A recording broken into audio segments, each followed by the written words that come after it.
When will we get improvements at Cherry Valley Boulevard and Interstate 10? What's with those poles at the County Line Road interchange? We answer these questions and more this week on The Big Show. Stay tuned. This is the Calimesa Insider Podcast, the original Pass Area City podcast, focusing on the ins and outs of your city government at work. And now here's the host of Calimesa Insider, City Manager Will Kolbow. Hello again, everyone. Welcome to this week's edition of Calimesa Insider. Glad to have you on board this week. This week, we are going to focus on Calimesa. I know for a while we've been doing a lot of big picture type of things and city manager conference and federal and state taxes and laws and things like that. Today is an episode that's going to focus in on our city, some of the things we have going on. But before we get to that, I do want to talk about a couple of things. First of all, we are going to a biweekly show starting, this time, so that we're going to have our broadcast this week, and then I won't be again back for 2 weeks, and we're going to do every other week going forward. It's just getting too busy. We have a lot going on at the city, and the show has taken up my entire Friday. So I don't have any time to do any show prep during the week and try to get ready for the show to actually do the research and put together a coherent script to follow so that I can, give you good information on this show. So, that's in addition to the other work that kind of gets piled up that I need to catch up on Fridays. So, because of that, we are going to go ahead and go to a every other week cadence going forward. So our next episode after that will be on March 14th, Pi Day. So just wanted to give you that update. So if there's no show this next week, you know why now. The city council meeting will be this Monday, March 3rd. Just a quick highlight of what's going on there. We're going to get updates from our sheriff's captain and our fire chief. The council will be considering 2 items on community partnerships, funding for the Senior Center Monthly Food Commodity Program, and also a funding request from PASCOM. So they'll be considering both of those items. We will also be providing a sales tax update. That's going to be a subject that we're going to do a deep dive in on the show, but we're going to give a sales tax update on our latest quarter and some of the trends we're seeing and some of the, quite frankly, concerns we have related to sales tax. So we're going to talk about that at the next city council meeting as well. So I did want to make a comment because a couple of the posts that I made, especially on TikTok, surprisingly enough, I post clips from the show, highlights, just, maybe 2 to 3 minutes. Sometimes they're a little bit shorter than that. I do highlights of some of the higher points of the program. And a few of them have attracted some interesting comments, and it feels like they're very political in nature. So I just want to remind you that this is not a political podcast, okay? As a city manager, my job is to execute public policy. So I leave the politics to the elected officials. In fact, it's against the ICMA Code of Ethics to engage in politics as a city manager. So when I talk about items on a national scale, it's from an objective standpoint, regardless of whether any politician has taken something that is objective and made it political, okay? I just, it doesn't matter if the politics, you agree with the politics of Gavin Newsom and Karen Bass, or you agree with the politics of Donald Trump, or anybody in between. That's not relevant to this podcast. That's not relevant to what I'm discussing. And so I just feel like some of the comments are based in politics and not on the root facts. Like we are sitting here as subject matter experts, or I bring on subject matter experts to talk about these issues. And so it's nothing to do with political leanings or stuff. It's just how things actually work. Pragmatic, objective, how things work. So I just want to be clear. These podcasts are not about politics. This is not a political talk show. Okay, so let's just make sure we're clear on that. All right, so let's get to some updates on our capital projects. One project we will not be doing an update today on is County Line Road, because that will be its own episode. I kind of mentioned that before, that we are going to do a podcast on County Line. I've done one before, but I think it's important that we have that discussion again, because, there's been a lot of misinformation out there about that project. So I want to make sure that we actually, talk about what has happened out there. I'm going to talk about what was supposed to happen and when it was supposed to happen and what actually happened. It's going to be quickly apparent why this could get unraveled very, very quickly, because there are just so many tentacles to this project, a lot more than people maybe realize. So the first project I want to talk about is the Cherry Valley Boulevard Interchange. Now, previously, I discussed this project in detail in both episodes 11 and episode 32. So if you want to listen to those, I suggest you do so if you haven't already. If you're watching the video version of this podcast, I will show you right now a video of the video flyover of the Divergent Diamond Interchange concept, and I'll actually be at Cherry Valley Boulevard, so it'll be what the finished product is planned to look like. We're in the midst of preparing the plan specifications and estimates for the project. That's the third phase of the 4-phase Caltrans process, with phase 4 being construction. So as this progresses, this will define what right-of-way is needed, if any, but that's expected to be minimal. This phase is still on track to be completed by the end of the calendar year. But the big issue with this project is construction funding. We will need a significant federal grant to bring this to construction. So currently, looking at the development impact or the development agreements that we have in place to fund the project, we're currently sitting about $50 million short, but that could go up as the cost of construction continues to increase rapidly. And this is primarily driven by materials. So it's yet to be seen how tariffs may impact those prices as well. RCTC decided against putting a sales tax measure on the November ballot that, if it been put out there and passed, could have provided significant local funding for this project. So because that didn't go through, or we didn't even ask the question, or RCTC, I shouldn't say ask the question, we are still reliant on federal dollars, not just Calimesa, but anybody in the region trying to get these type of projects done. And the ability to get federal dollars, even as I explained before, how large the federal budget is, which is why people are so hesitant for any type of tax increase, it's getting harder and harder to get those dollars. And as infrastructure ages, the needs continue to climb, the cost of the projects continues to climb, but the state and federal dollars made available for these types of projects don't. So it's getting more and more competitive for scarce amounts of dollars. It's nationwide again. It's not just California. It's not just our region. It's everywhere. And so some of you may think, make the developers pay for it. Well, contrary to popular belief, developers just don't have endless, they're not the US government where they can just print money.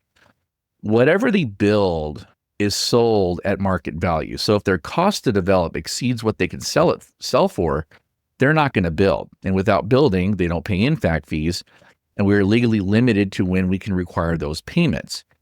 And now, but a lot of development has already happened, right? Well, a lot of the impact from that interchange actually is generated by the city of Beaumont, or at least Beaumont originating traffic.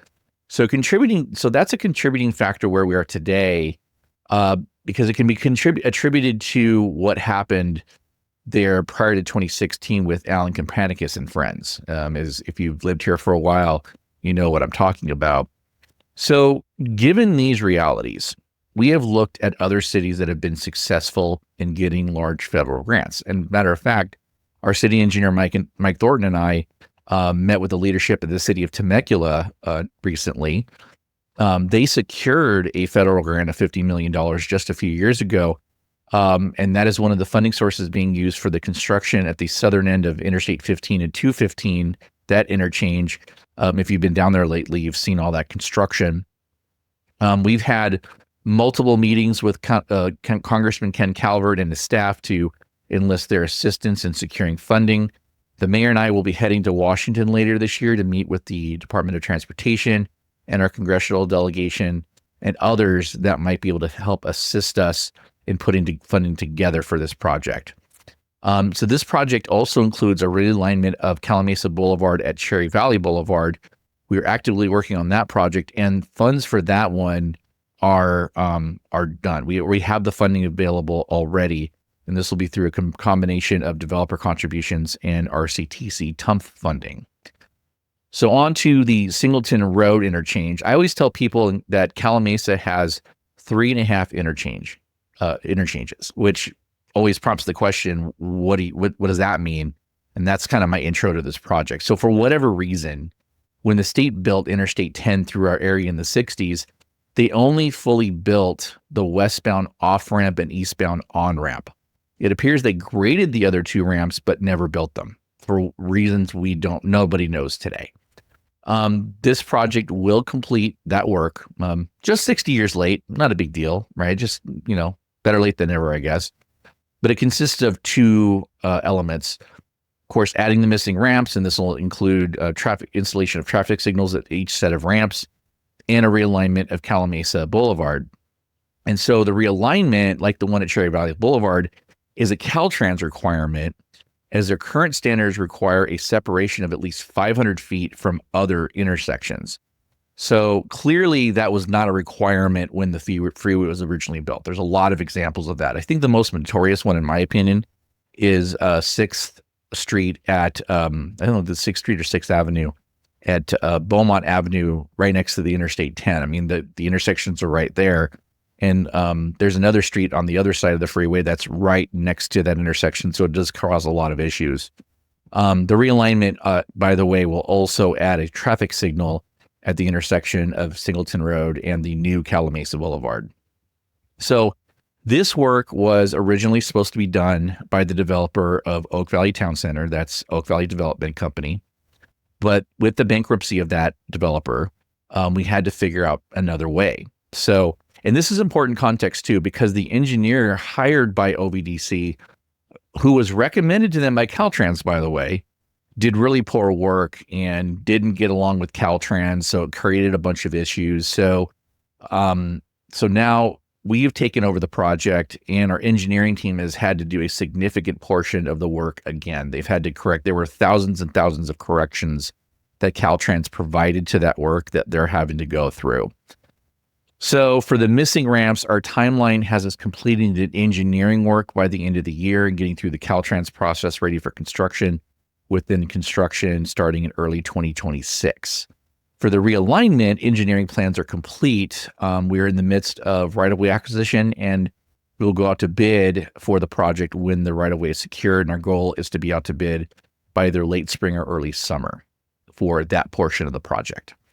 We have secured $8 million of the $13 million budget, which covers both the missing ramps and realignment, with the remaining $5 million pending the fiscal year 25 federal budget approval. That $5 million is coming from an earmark secured by Congressman Ken Calvert. And because of everything that's happening in Washington with the budget, earmarks are being threatened right now. There is a distinct possibility that earmarks may be canceled. But if earmarks are included, our project will be amongst them, and so we'll get it fully funded. Obviously, we're trying to figure out what Plan B looks like right now. Things have been a little crazy in Washington, so it's hard to tell. All right, so moving on to, I said I wasn't going to talk about County Line Road, but I'm going to talk about one aspect of it. That's the County Line Road interchange. So if you've entered or exited the freeway at County Line Road lately, you may have noticed large poles have been installed on both sides. And these will be used for temporary traffic signals. Why, you ask? As you know, a 360,000 square foot warehouse has been built just north of County Line Road behind the 76 station. That warehouse is in the city of Yucaipa. It was an approved land use in their currently approved freeway corridor specific plan. Now they're doing a revamp of that plan, but that use will not change, obviously, because the building's already there. So all they needed was a conditional use permit. And the city of Calimesa, this happened before my time being here, we became aware of the planning commission meeting because no council approval was needed for this project just a few days ahead of time. So the city staff showed up in force at their planning commission meeting. It included Mayor Bill Davis, City Manager Bonnie Johnson, City Engineer Mike Thornton, and Planning Director Kelly Lucia, to basically demand some mitigation for their impacts to Calimesa. So they're going to get all the benefits, quote unquote, and there are benefits for any type of development, whether it's property tax, potential sales tax, other type of things, jobs, things like that. I know that jobs is a whole debate with warehouses, but just stick with me here. The Planning Commission agreed to require the developer to install traffic signals at the County Line Road interchange. So the first time we received the plans for those signals, it was clear they were planning to just put up those ugly hanging signals from poles. If you travel on Interstate 10 and you go past, I believe, the Cedar Avenue interchange, if you look off, they're doing construction on that interchange, and the traffic signals are partially being operated under these type of things. So they have poles, they hang the lights from those poles. And so this is for only true temporary use under Caltrans standards. Usually they're used during construction, like I said, with Cedar Avenue in San Bernardino County. So we worked with UKIPA to make sure Caltrans understood these were not temporary signals. You're not just going to put them up, have them up for a year, and then they go away. So Caltrans agreed to allow the temporary signals as long as the developer also put together plans for permanent signals and took out a performance bond to guarantee the permanent signals would be built. And the reason being is they want to get occupancy, and they can't occupy the building until the signals are operational. So to get ahead of that, they'll install the temporary signals and then come behind that with permanent signals. And permanent signals take a lot longer to build, mainly because there's a long lead time on controller boxes and on the mast arms. Those steel mast arms are always custom ordered, so those have a long lead time on them. So they didn't want to wait for those. So in the end, there will be the standard looking signals with underground wiring. The wooden poles and hanging signals will only be temporary. And yes, the city is going to make sure, and we're going to keep our thumb on them to make sure they are truly temporary. Because I know people go, oh, nothing's temporary in government. It's always permanent. Not in this case. We don't like them as much as you don't like them. And so we are going to stay on top of them and say, hey, where are these signals? Where are we going with this? This needs to get done. And we're going to make Caltrans force them to do it. So there it is. On to another project, our pavement management program. So our contractor, which we awarded a contract back in, I believe, November, they've begun their work on the next round of pavement management. And for those watching, here's a map of the streets that will be paved. And so this week and next week, they are doing cross gutters and other concrete work ahead of the paving. And then the week of March 10th, you will start to see paving. That'll take a few weeks. This is our second round of paving. The first was completed in 2023, in the spring of 2023. The funding for this is from a combination of Measure A sales tax, American Rescue Plan Act funds, and the general fund. And so our fiscal year 25, this is fiscal year 24 money that was carried over into this fiscal year. And our fiscal year 25 budget includes funding to update our citywide pavement condition index, which will help guide what streets to prioritize when funding for pavement comes available. And, everyone wants us to fix the streets, and we want to, but as with a lot of things, most people do not understand the astronomical costs associated with road rehabilitation. And again, I acknowledge that our roads need it, but as with a lot of things, finding the money is difficult. And by the way, grant funding is not available in most circumstances for road repair. Unless you can make an economic development nexus to it, there's some economic development money that can be used for road paving, but pretty much that would be only limited to Calimesa Boulevard, for example. And I believe that another project that I wanted to talk about, another major project, is the Calimesa Creek project. And so to help with flood control, with the side benefit of increasing our ability to recharge groundwater, we were doing several projects to improve flow and reduce risk of flooding along Calimesa Creek. The project includes building a basin along County Line Road just west of 3rd Street and installing a storm drain in County Line Road from just west of 5th Street to the outlet between Bakers and the County Line Road I-10 westbound off-ramp. We are currently finalizing plans for the basin, which will be the second phase of the project, but the storm drain features and design may be impacted by the final design of the basin. So Riverside County Flood Control, who has to approve the project, will not finalize the storm drain plans until those issues are worked out. So other than that, the storm drain is ready for bidding. And the goal is to get the storm drain installed before the final paving of County Line Road. We don't want to pave the road, have it nice and new, and then go tear it up again, and then have to basically repave it again and kind of waste that money. So rather than that, we're just wait and do it all at once everything's in the ground that's supposed to be in the ground, the water infrastructure, storm drains, all that stuff. Major funding for this project comes from the Riverside County Flood Control Zone 5 budget, which gets a major portion of its funding from property taxes, and the city is contributing via storm drain development impact fees. So no general fund money is being used for that. And then a few other projects that I wanted to mention. Our library project, this is being led by Riverside County.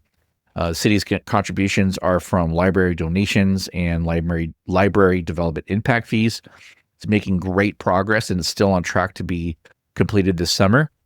4th Street Park expansion construction work has finally started after some lengthy delays caused by Edison. We're hoping to complete that project late this year. And when completed, the park will be rechristened as Mountain View Park. And finally, our senior center restrooms. This is a much needed rehab for those bathrooms. And they'll be starting soon. The city has awarded the contract, and I'm not sure exactly when they're going to be starting on that, but it will be very, very soon. We're already in talks with trying to finalize the schedule with the contractor. During construction, temporary restrooms will be available. They're not going to be porta potties. They're going to be those full-size trailer restrooms. So we want to make sure that they're ADA accessible and in good condition for all the patrons of our senior center. So that's an update on our capital projects. And soon I'm going to do a development project update, and we'll also have our episode dedicated to County Line Road. Like I said, I've done one before, but it's clear to me another deep dive is needed because there's so much misinformation and misunderstanding about that project out there. So I hope you'll turn in for that when that comes out. Our next City Council meeting is this Monday, March 3rd at 6 p.m. at the Norton Young Love Senior Center. You can catch it live in person or on the city's YouTube page by going to calimesa.gov/YouTube and subscribe to the podcast on YouTube and your favorite podcast app. You can follow me on Instagram and TikTok, both at Calimesa Insider, all one word, where you will find highlights and bonus content. And until next time, have a great weekend. I will talk to you again in 2 weeks. Take care, everybody.